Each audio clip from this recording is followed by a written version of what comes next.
에베소서 제5장 1절부터 14절까지의 말씀 함께 교독하시겠습니다. 1절 말씀을 제가 먼저 봉독합니다.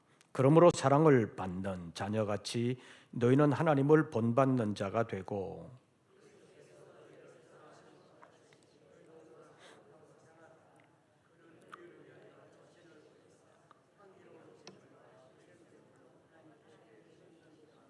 음행과 온갖 더러운 것과 탐욕은 너희 중에서 그 이름조차도 부르지 말라. 이는 성도에게 마땅한 바니라.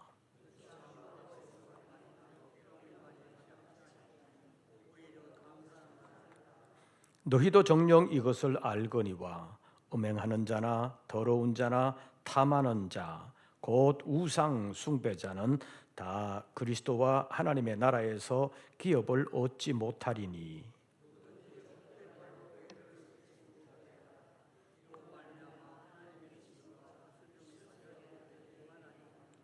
그러므로 그들과 함께 하는 자가 되지 말라.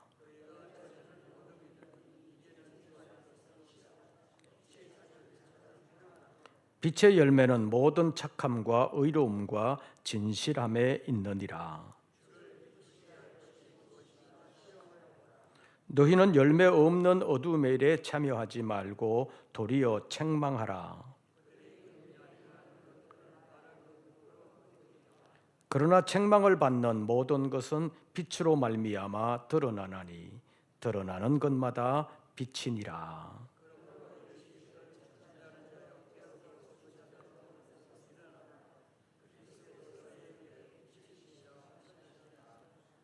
아멘.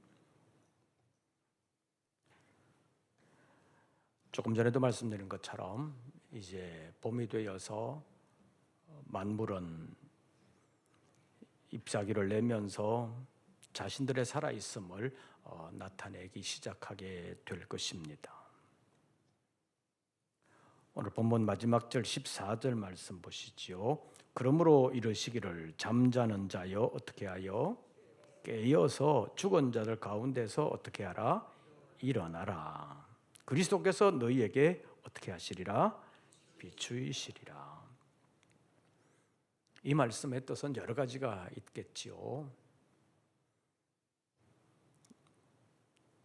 죽은 자가 그리스도로 말미암아 부활하게 되는 것을 나타낼 뿐만 아니라 여러 가지 환경 때문에 믿음이 연약하고 잠자는 것처럼 그리스도를 기쁘시게 하지 못하는 사람들을 향하여 일어나라. 그리스도께서 너희에게 빛을 비추어 주실 것이다. 주님이 도와주실 것이다. 그런 의미도 있다고 말할 수 있습니다. 바울은 에베소 교회에 편지하면서 죽은 것과 같은 믿음의 사람들이 어둠의 세력에 함께하지 아니하고 생명의 빛을 받아 다시 새로운 사람으로 하나님과 함께하기를 원하기 때문에 이런 말을 했다고 볼 수 있습니다. 너희가 전에는 어둠이더니 이제는 주 안에서 빛이라고 말씀하시면서 빛의 자녀들처럼 행하라고 말씀하고 있습니다.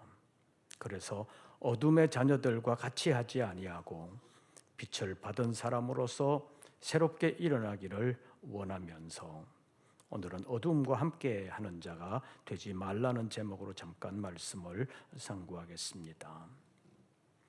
유유상종이라는 말이 있습니다. 같거나 비슷한 무리들이 서로 사귀거나 서로 가까이 한다는 말입니다. 왜 유유상종이라는 말이 나왔겠습니까? 비슷한 사람들끼리 모이면 편하기 때문입니다.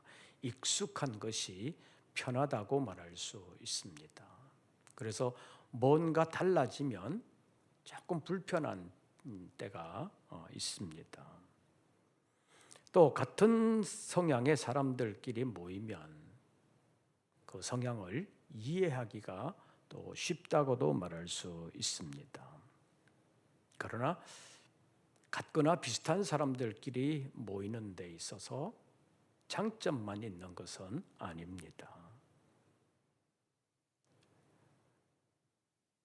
사회에서 어떤 단체를 만들어서 할 때는 주로 이익단체들이 많기 때문에 공통 관심사를 가진 사람들이 잘 모이는 경우가 많습니다. 서양에서는 기업의 노조 모임이 그 대표적이라고 말할 수 있습니다.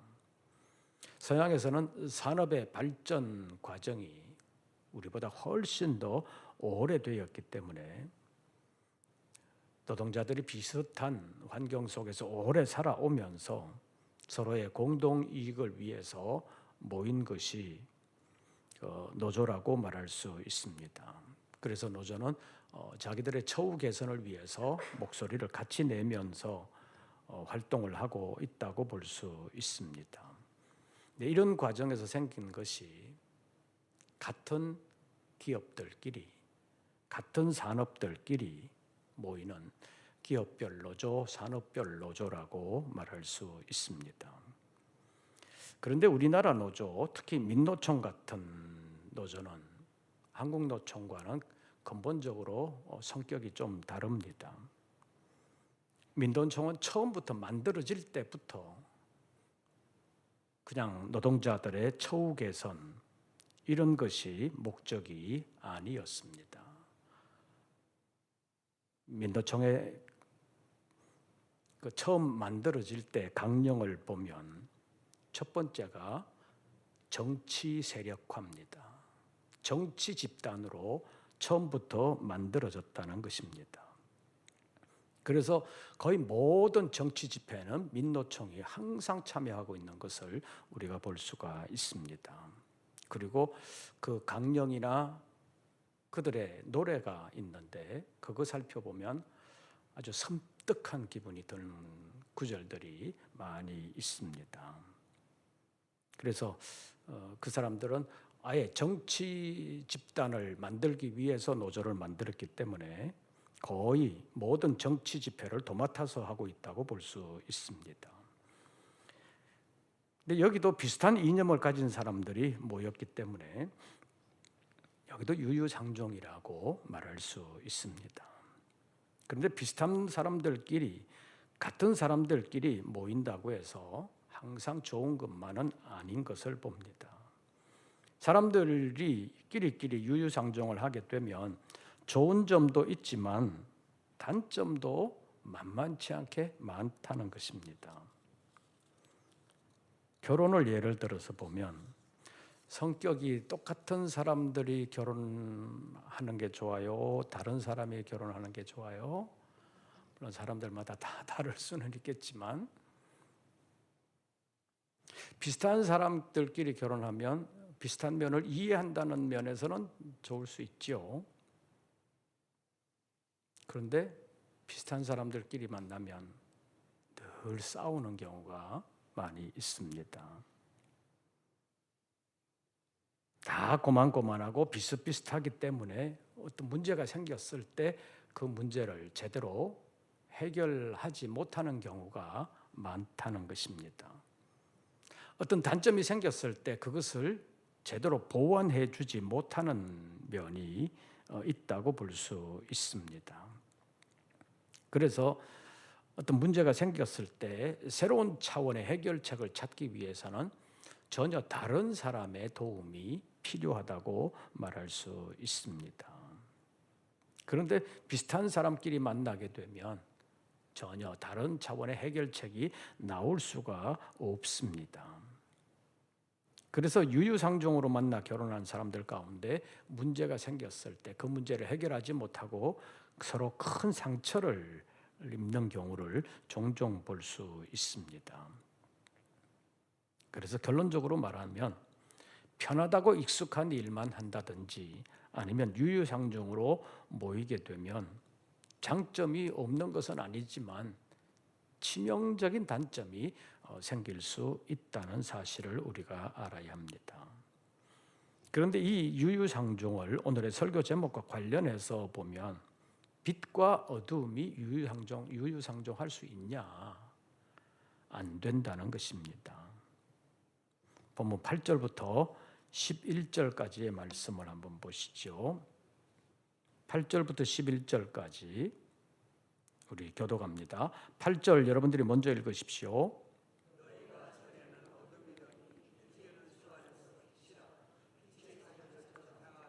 빛의 열매는 모든 착함과 의로움과 진실함에 있느니라. 11절 다 같이 너희는 열매 없는 어두움 일에 참여하지 말고. 여기 빛과 어두움에 대하여 서로 대조하면서 너희가 전에는 어두움이더니 이제는 주 안에서 빛이라. 그러면서 빛의 자녀들처럼 행하라. 다시 말하면 어둠이었을 때를 끊어버려라. 그리고 빛의 자녀들처럼 살아라. 빛의 열매는 모든 착함과 의로움과 진실함에 있느니라. 그러니까 이제 빛의 자녀들처럼 모든 착함과 의로움과 진실함이 더 많은 생활을 해라. 그것을 말하고 있고, 그것을 또 10절에서는 주를 기쁘시게 할 것이 무엇인가 시험하여 보라. 주님을 기쁘시게 하는 일을 하라.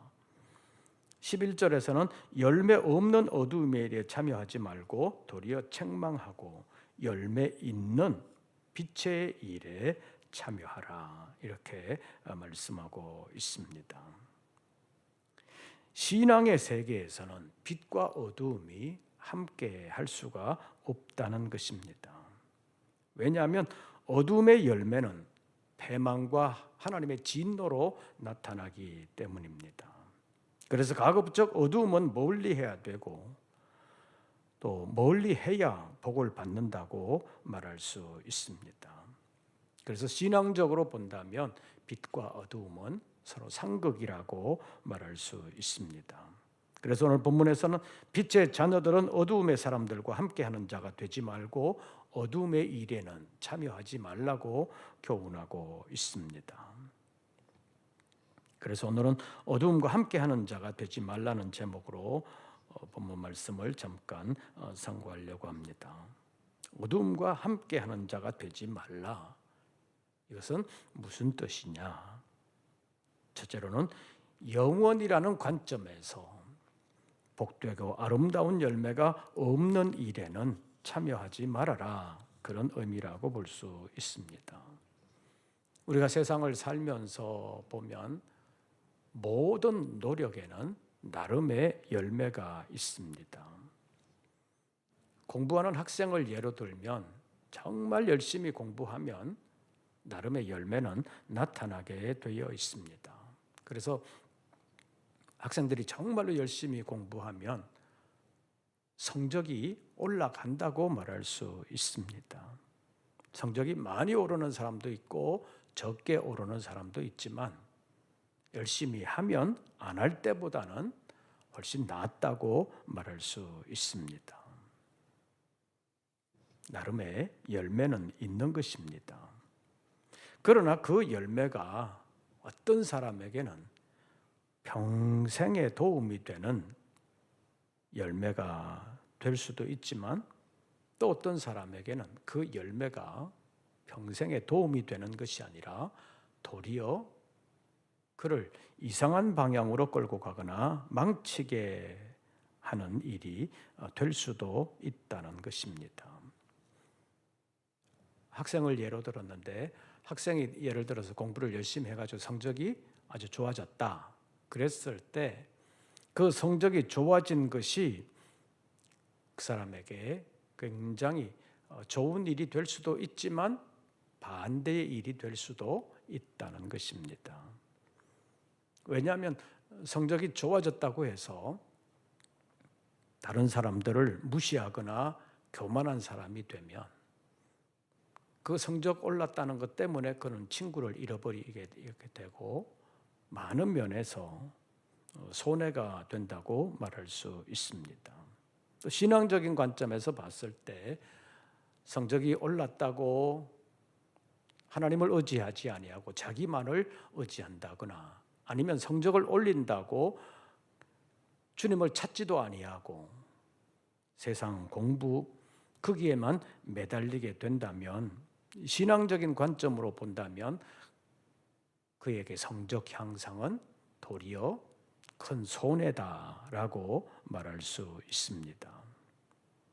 이것을 갈라디아서 제6장 8절에서는 자기의 육체를 위하여 심는 자와 성령을 위하여 심는 자로 서로 대조하면서 말씀하고 있습니다.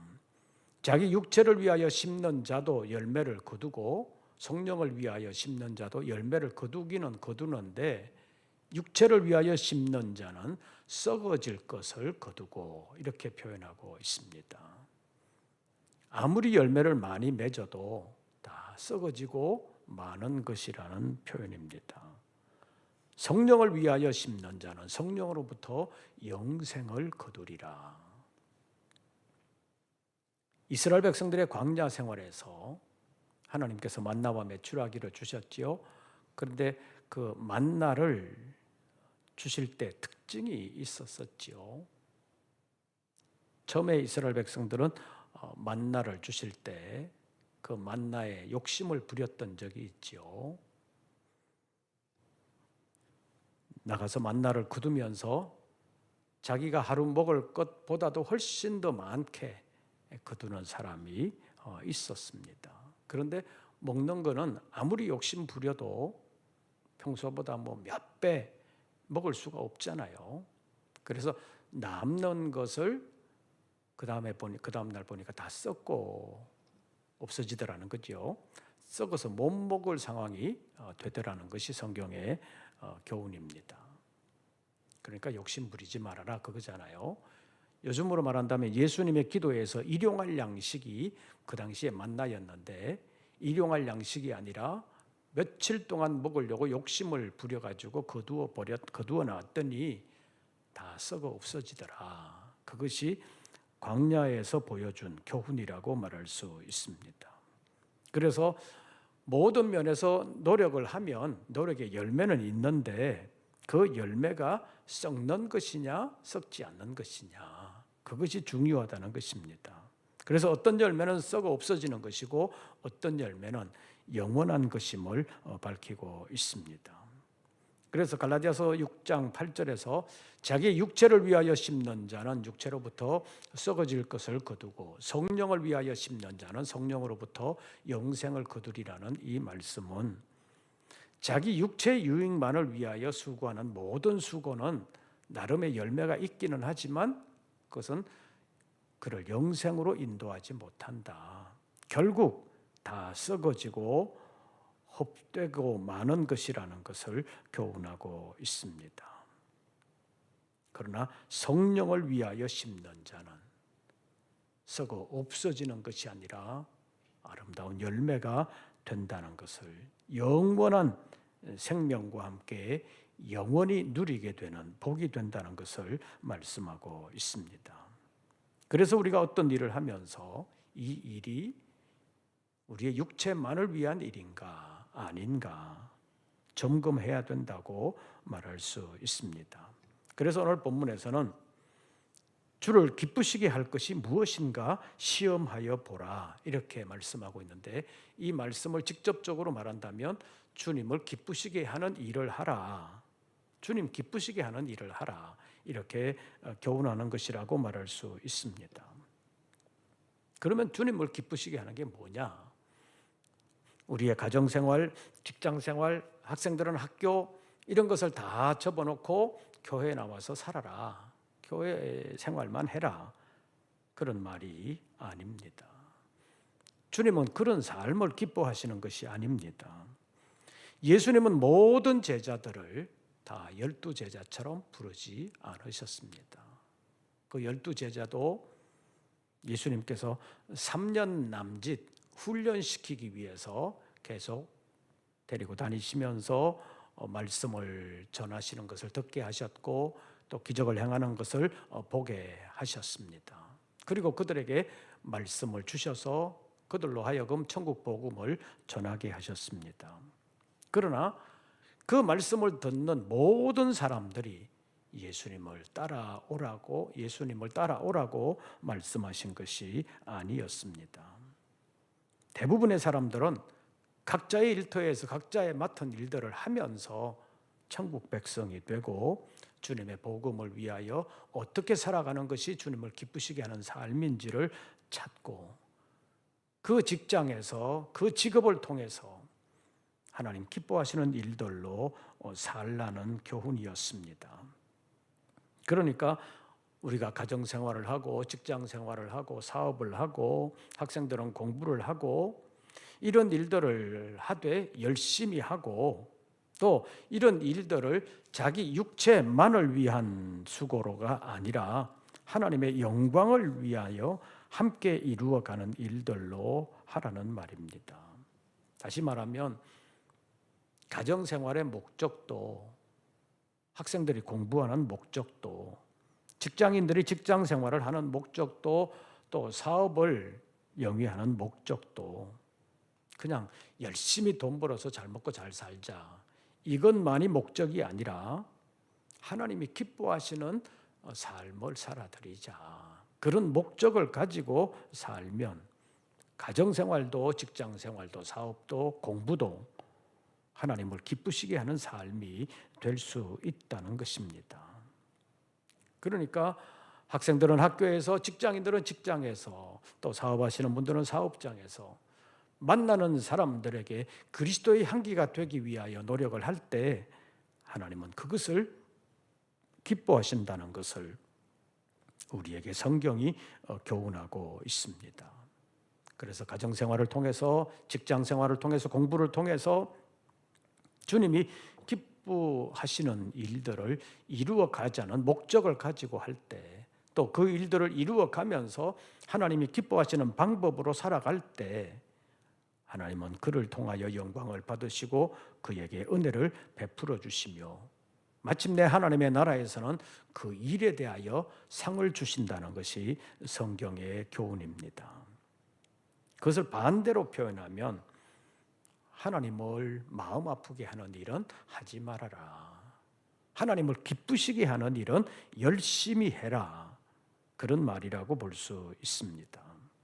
그러니까 가정생활도 직장생활도 사업도 학생들의 공부도 개인 욕심으로가 아니라 하나님의 영광을 위하여 열심히 하라는 말이라고 볼 수 있습니다.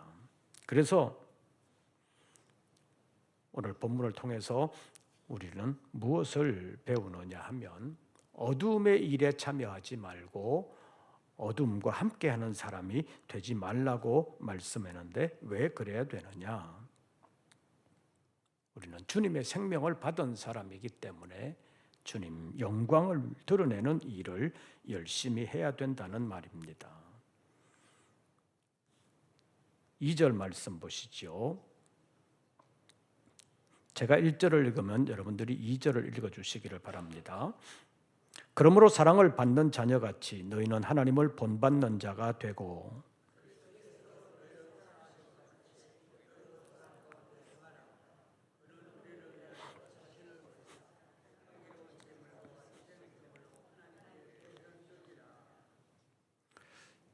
우리 교회에서 10여 년 전에 그 사랑의 장기기증 운동에 참여를 했었지요. 그래서 장기 기증을 서약하신 분들이 많이 있었습니다. 근데 서약을 했는데 만약에 여러분들이 기증한 장기를 받은 사람이 어떻게 살았으면 좋겠다 싶은 생각이 있어요. 여러분들이 기증한 장기를 받은 사람이 뭐 욕심꾸러기가 되고 뭐 개망나니가 되고 그러면 좋겠어요? 기증한 보람이 있었으면 좋겠죠. 그러기 위해서는 그 전에는 어떻게 살았든 기증받고 난 후에는 좀 더 착한 사람이 되고 좀 더 많은 사람을 유익하게 하는 사람이 되면 좋겠다. 그런 바람이 있을 수 있습니다. 그런데 오늘 본문 2절 말씀을 보면 예수님이 어떤 분이시냐? 2절 상반절을 제가 보면 하반절 여러분들 보십시오. 그리스도께서 너희를 사랑하신 것 같이 너희도 사랑 가운데서 행하라. 그 다음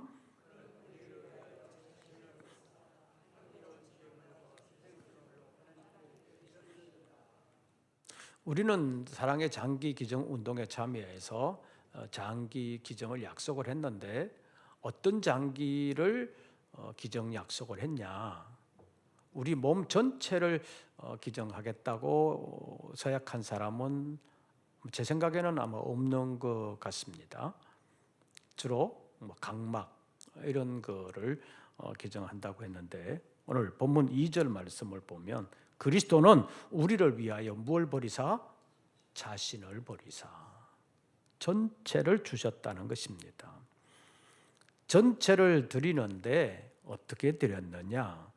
향기로운 제물과 희생 제물로 누구께 드리셨느니라?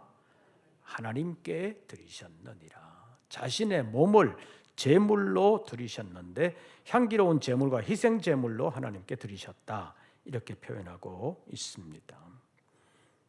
그러니까 그리스도는 자신의 몸 전체를, 생명 전체를 우리에게 주셨다. 하나님 편에서 보면 사랑하는 아들을 우리를 위하여 내어 주셨다.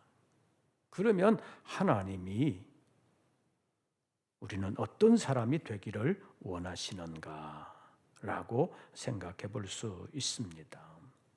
고린도전서 10장 23절과 24절 말씀을 보면 모든 것이 가하나 모든 것이 유익한 것이 아니요 모든 것이 가하나 모든 것이 덕을 세우는 것이 아니니 누구든지 자기의 유익을 구하지 말고 남의 유익을 구하라. 다른 사람의 유익을 구하라 라고 말씀하고 있습니다. 그리고 좀 내려가서 고린도전서 10장 31절 말씀을 보면 너희가 먹든지 마시든지 무엇을 하든지 하나님의 영광을 위하여 하라고 말씀했습니다.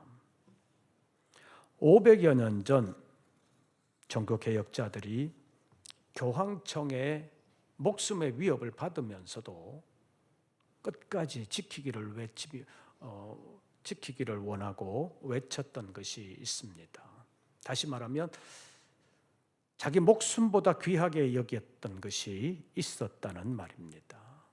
그것이 종교개혁의 5대 원리 또는 5대 정신이라는 말로 남아있는데 첫째는 오직 성경, 솔라 스크립투라라고 라틴어로 말합니다. 두 번째는 오직 은혜, 솔라 그라티아라고 말합니다. 세 번째는 오직 믿음, 솔라 피데라고 말하고 네 번째는 오직 그리스도, 솔루스 크리스투스라고 말하고 다섯 번째는 오직 하나님께 영광, 솔리데오 글로리아라고 말합니다. 오직 성경, 모든 판단의 기준은 교황청이 아니라 성경이다. 사람이 아니라 성경에서 주신 하나님의 말씀이다. 그걸로 판단해야지 그냥 사람들이 많이 이렇게 해야 된다고 말해서 그것이 진리가 되는 것이 아니라는 것입니다. 정치인들은 늘 숫자 노름을 하잖아요. 국민의 뜻이라고 말하고 다수결이 진리인 것처럼 말하잖아요. 그러나 성경은 그렇지 않다는 것입니다. 종교개혁 당시에 교황청은 그냥 밀어붙이는 거지요. 성경 말씀과는 상관없이 밀어붙이는 것이 그 당시에 신앙생활이었다고 볼 수 있는데 개혁자들은 아니다. 아무리 교황이 말을 해도 성경에서 어긋나면 그건 하나님의 말씀 아니다. 그래서 오직 성경, 자기 공로로 구원 얻는 것이 아니라 오직 하나님의 은혜로 구원 얻는 것이다. 그러니까 내가 이렇게 했다고 자랑하지 말고 구원받은 하나님의 은혜를 감사해야 된다. 그리고 오직 믿음으로만 구원을 얻는다. 다른 것으로 구원 얻을 수가 없다. 공로로 구원 얻는 것이 아니다. 그것을 말하고 있습니다. 그리고 오직 그리스도. 요한복음 14장에서 예수님께서 직접 하신 말씀이 그것이잖아요. 내가 곧 길이요 진리요 생명이니 나로 말미암지 않고는 아버지께로 올 자가 없느니라. 우리말 성경에는 예수님께서 길이요 진리요 생명이라고 이렇게 말씀하셨다는 것으로 나와 있지만 원어의 뜻을 본다면 아버지께로 가는 유일한 길, 유일한 진리, 유일한 생명이 그리스도라는 사실입니다. 그래서 누구든지 나로 말미암지 않고는 아버지께로 올 자가 없느니라. 나는 아버지께로 가는 유일한 길이요 유일한 진리요 유일한 생명이라는 것을 예수님께서 말씀하셨습니다. 그래서 오직 그리스도를 통해서만 하나님께로 갈 수 있지 교황을 통해서는 그리스도께로 못 간다. 그것을 말했습니다. 그리고 오직 하나님께 영광, 사람의 영광을 구하는 것이 아니라 하나님의 영광을 구해야 된다는 것이 개혁자들의 모토였다고 볼 수 있습니다. 그것이 바로 어떻게 하면 하나님을 기쁘시게 하는 일이냐. 그것을 찾다가 찾은 것이 바로 종교개혁의 모토가 되었다고 말할 수 있습니다. 오늘 본문에서 너희가 전에는 어두움이더니 이제는 주 안에서 빛이라. 그러니까 이제는 어두움의 일에 참여하지 말고 어두움은 벗어버리고 빛된 삶을 살아라. 빛의 자녀들처럼 행하라고 말씀하고 있습니다. 세상이 어두움과 함께 역사하고 있습니다. 또 어둠이 세력이 아주 강한 것 같습니다. 그럼에도 불구하고 어둠과 함께 하지 말고 빛의 자녀로서 살아라고 말씀하고 있습니다.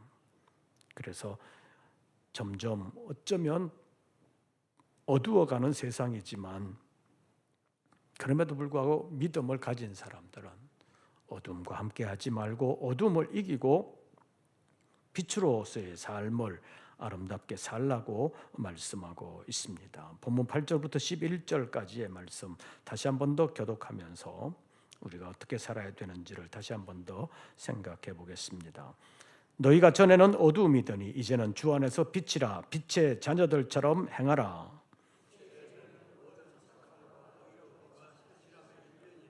주를 기쁘시게 할 것이 무엇인가 시험하여 보라.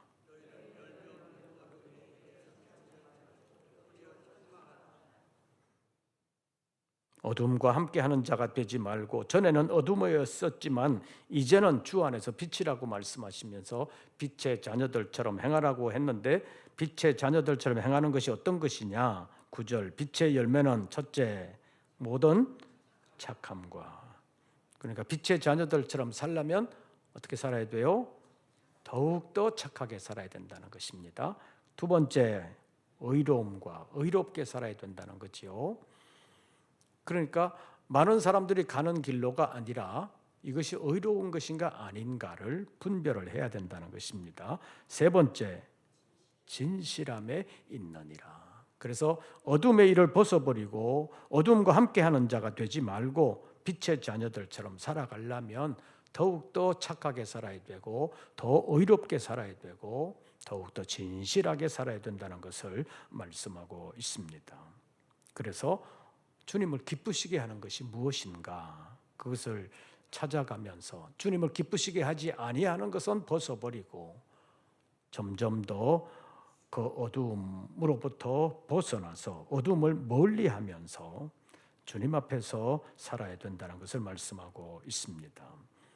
어두움의 일은 세상 일이라고 하나님을 부정하는 사람들의 일이라고 말할 수 있습니다.